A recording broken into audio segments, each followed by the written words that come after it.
everybody, and welcome back to my channel. It's Jugray here, and it is the last day of school. So I filmed this get ready with me, how I did my hair, my little quick makeup. Y'all know I always do say makeup all the time, but we did a little chit chat in this video. I gave some advice about how to elevate and get out of the classroom if that's what you're interested in, how to find opportunities for growth and development, and a whole lot more. So if you're interested in seeing how I got this look and hearing the tea about education, keep watching. We're gonna start with the hair. So I blow dried my hair last night, and we're gonna flat iron her. I think I don't want it like bone straight. I want some body, so I think I'm gonna like curl her.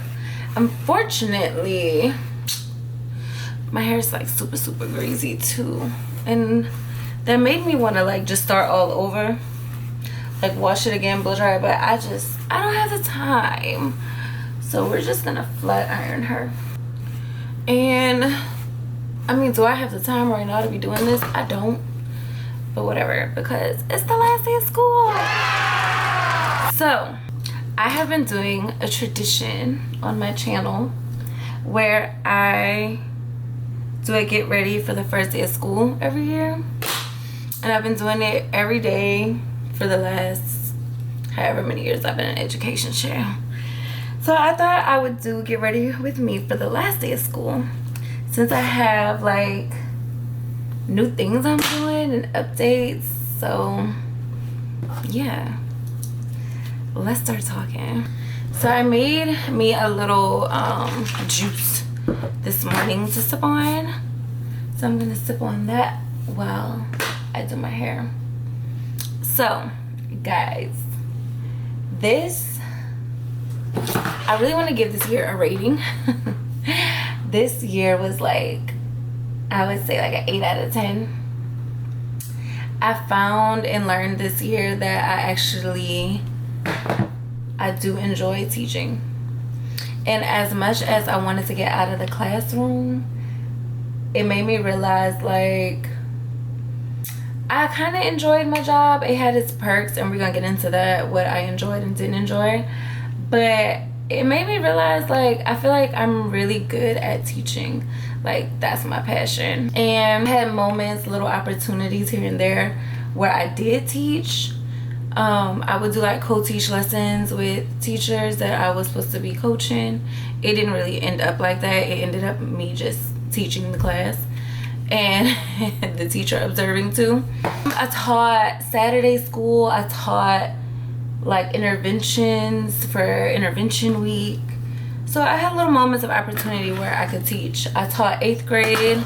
I taught 9th grade, 10th grade. I taught seniors. I didn't really teach juniors. I didn't really have a hand in any junior classrooms this year. But what I did start to do is go into the dual credit classes, because those classes are going to be my classes starting in the fall. So I want to talk about my job, how I was as a literacy coach. To be honest, I felt like I didn't have the proper training. I didn't get to go to like enough PDs and trainings to really know how to coach, as well as know what to do in certain situations where teachers were reluctant. My job as a literacy coach is, I'm sure like in other districts, it's called an instructional coach. So if y'all are like, what's a literacy coach? It's pretty much an instructional coach. But instructional coaches are usually like in specific content areas. There's usually instructional coaches that are like just in social studies or science, like, you know, specific to content areas. I was the literacy coach for middle and high school, all contents. Majority English, like that's where I started and did most of my work. But I did actually end up working with US history, well, a few history, like AP history, US history, and then I ended up working with some math teachers who needed help with like word problems and stuff. So like that was interesting to be able to work with different subject matters. And it was crazy because history is like so close to English, as far as like what they write, how they synthesize information. Like it's super close, history and English. Ugh, my hair is so greasy. But yeah, so that was interesting. I do wish that I could be able to do this job for another year to like get more training under my belt, you know, like to have more experience. But I just could not pass up this opportunity. So we're gonna talk about how I seem to always elevate and keep getting new jobs. So I was supposed to film like how I elevated and got out of the classroom, because this job as a literacy coach was definitely a promotion. Not me mixing up. No.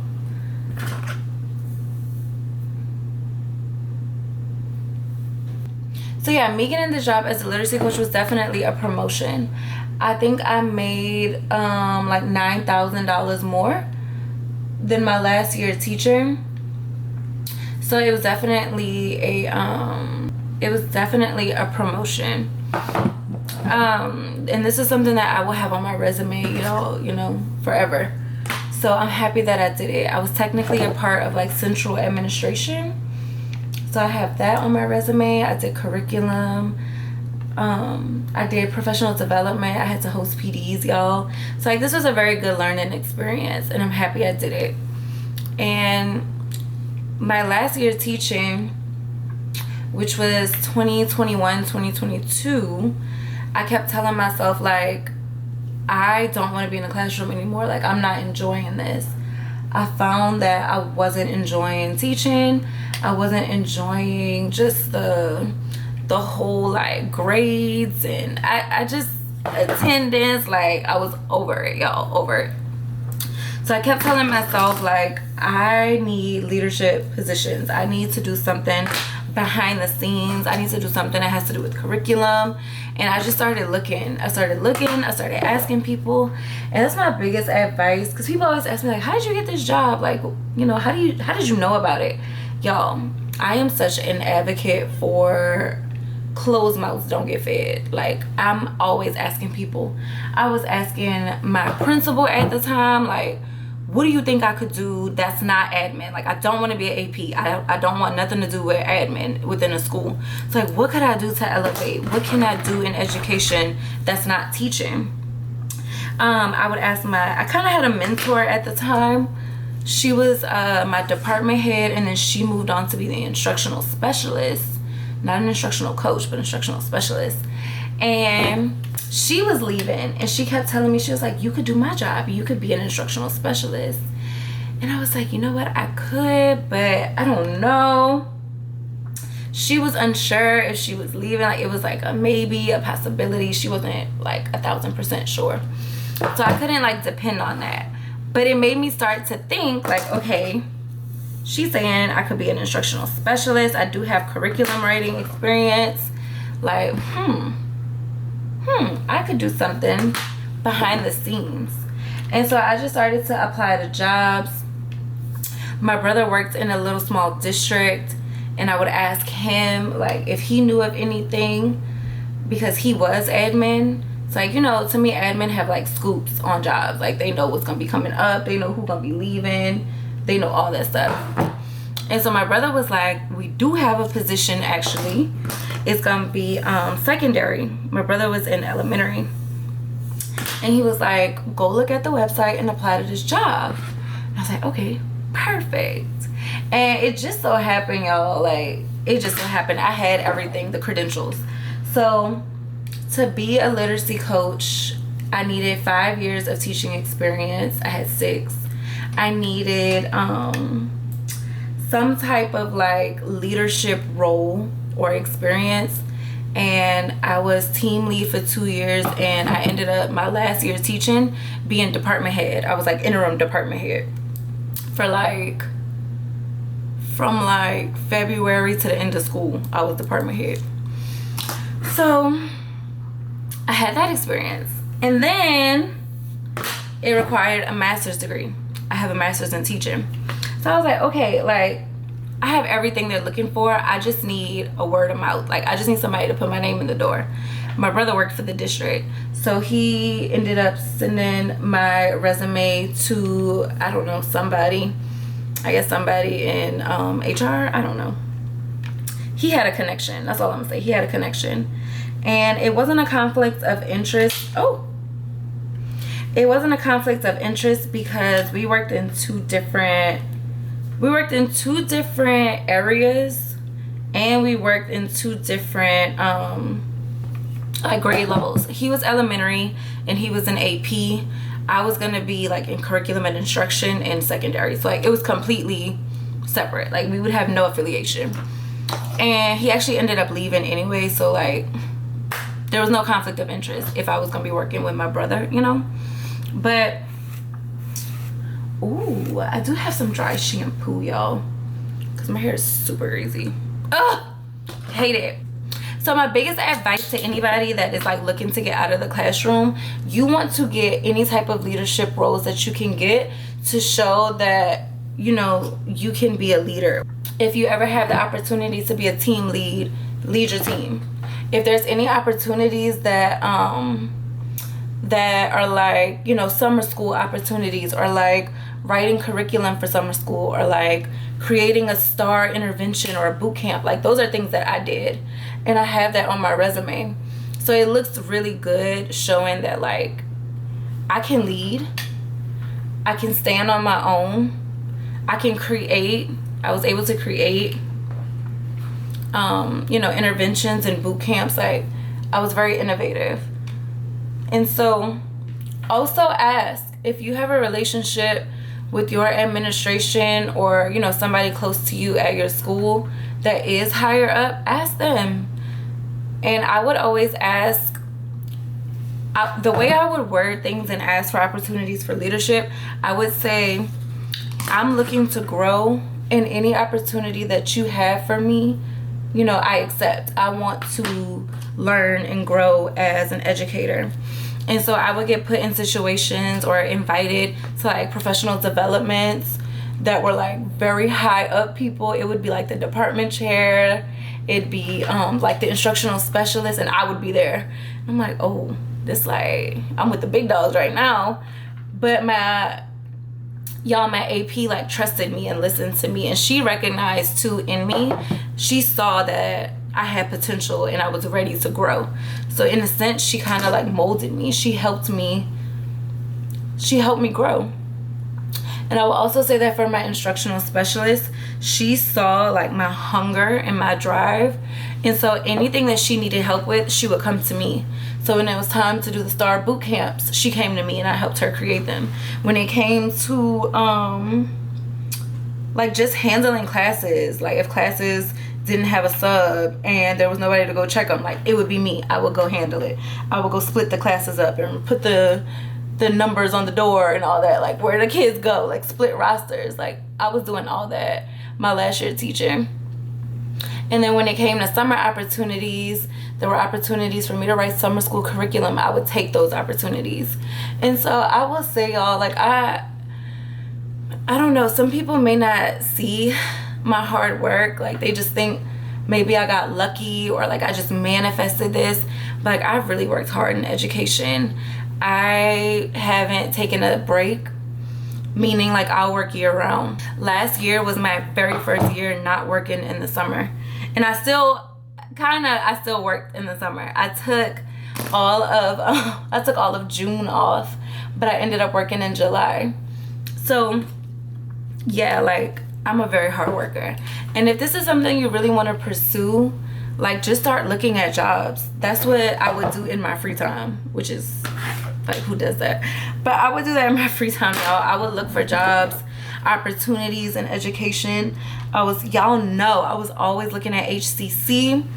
And then how I got the HCC job, it was like another connection. I just happened to be talking to somebody at my new job, and I'm like, you know, my professional goal, like ultimately I want to be a professor. And the lady was like, well, why don't you apply to HCC? And I was like, I have. Like I have been applying to HCC for years. And she was like, hold on. She called somebody up and like talked in front of me. She was like, hey, I have somebody here. She said she's applied to HCC. She has blah, blah, blah, blah, blah, blah, blah credentials. What can she do? And that's how I got on with HCC all that quick.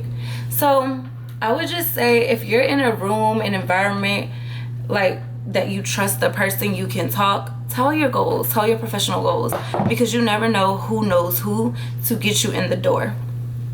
I know people that work in A-Leaf. I know people that work in Fort Bend, people that work in Katy. I know people that work in HISD. And I just feel like I have connections all over that if I ever need, like absolutely need a job, I know I could call on these people. Okay, y'all, I am going to time lapse and finish my hair, and then we'll come back when it's time for makeup.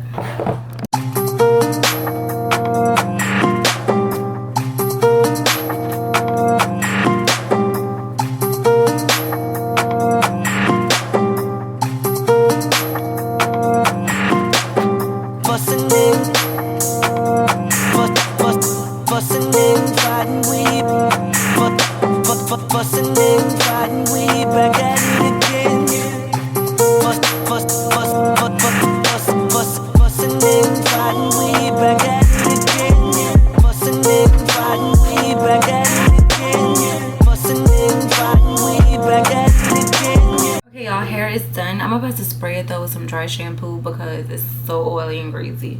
One sec. Okay, I'm using this dry shampoo, Batiste. They come in different scents, so I just kind of try to spray it like on my roots. Yeah, it'll have that little white cast, but it goes away. Like it don't stay in your hair at all. Cause this greasy oiliness when I flat iron my hair. Okay, so this is the last day of school, so I'm really not about to go like in with the makeup because I'm actually moving my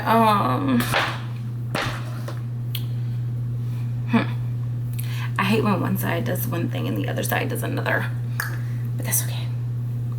We're just gonna tuck her behind our ear right now. I'm actually moving my things. So I moved all my stuff from the middle school. It's just sitting in my trunk. I have to move everything out of my office and move it to a classroom because, y'all, we're gonna be in a classroom. So I know I was just talking about elevating and getting out of the classroom, and even though I'm going back in the classroom, this is also a promotion, which is why I took the job. So me being a dual credit teacher, I'm gonna be making more money than I make now as a literacy coach. And so it was like, duh, like hold on, this is too good to be true. Technically I'm a professor, right? Because I'm gonna be working for HCC. So I'm a dual credit professor. I'm teaching 1301, 1302, 21, 22, and 21, 23. So those are college, you know, level courses. And so I'm teaching that, but I'm on a high school campus. So my contract, I'm 7 to 3:30. Let me spray my face. What else is the perk? It was so many perks for me. I'm like, duh. So I get the title of professor, and y'all know like that's my long-term goal. Like I have been wanting to be a professor, so I get that, right? The hours are amazing. All of the holidays, I will say though, HCC, they do have like damn near every holiday off, and our spring breaks are aligned. So like when HCC go on spring break, so does my school that I'm gonna be working at. So like everything's aligned. So like that was a no-brainer to pretty much keeping the same schedule in a sense. Technically I only work, I'm not gonna say, this is gonna sound bad, so like let me rephrase that. So I only have class Monday, Tuesday, Thursday. So I only teach technically 3 days out of the week.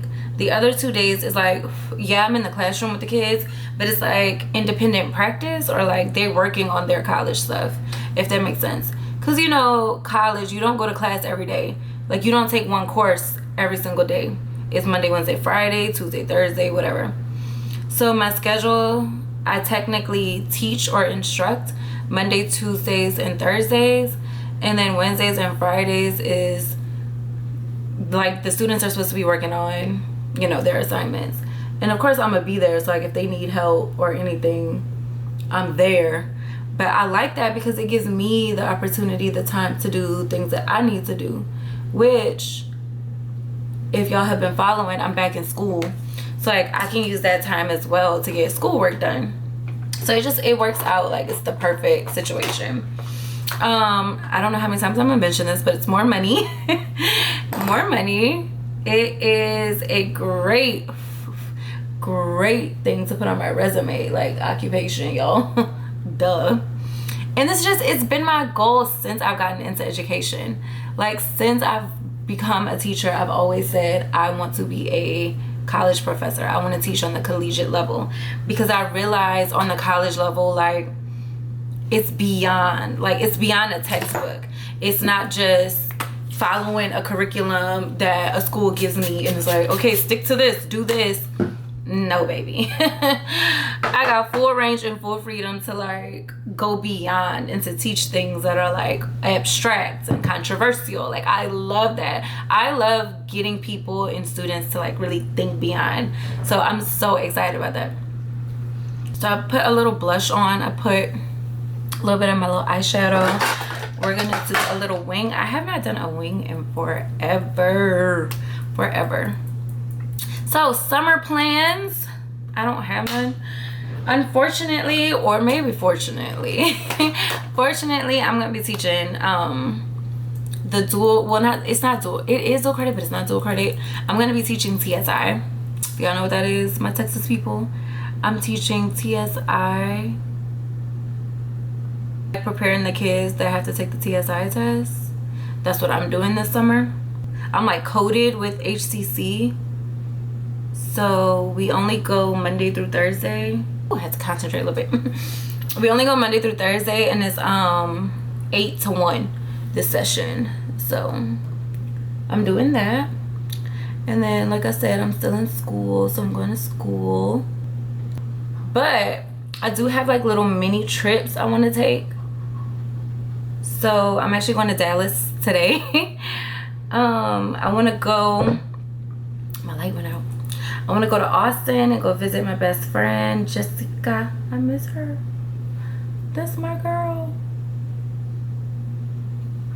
I have to go to the, I'm like really struggling right now.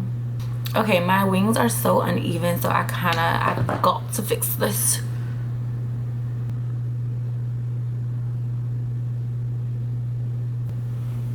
Okay. Whew.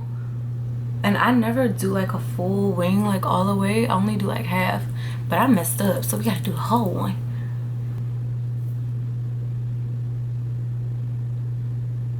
How am I messing up my eye right now?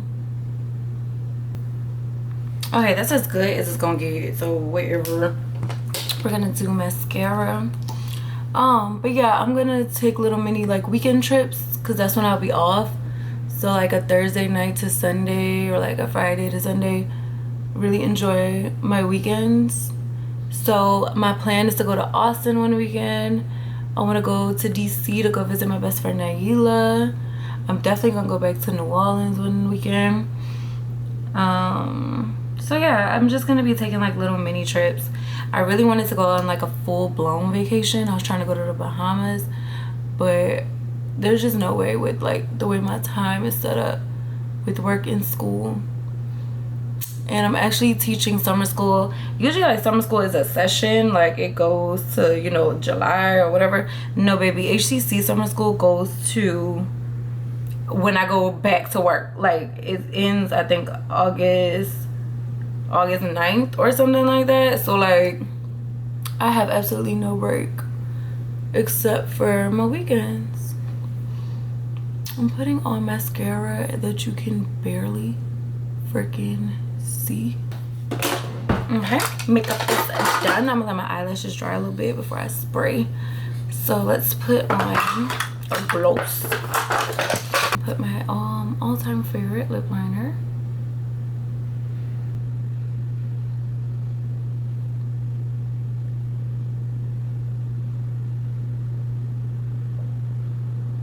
So y'all, my biggest advice for anybody out there, and I feel like I've said this a few times on my channel now, is like the only way to find opportunities of growth, leadership, to move up, y'all have to speak up. Like, definitely inquire, definitely ask for opportunities within your district, within your school.